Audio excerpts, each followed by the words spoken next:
कब्र क्या है, अंधेरा सा घर है जहाँ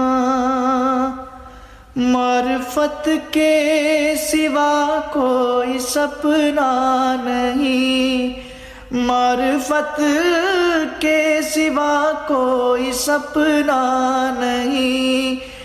वो बहुत ही अंधेरी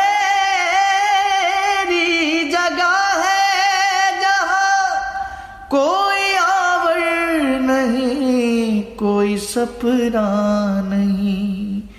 तुमसे मिलने लहद में अली आएंगे,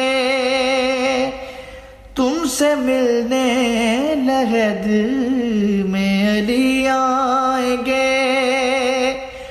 बोलो तन्हाई में और क्या चाहिए।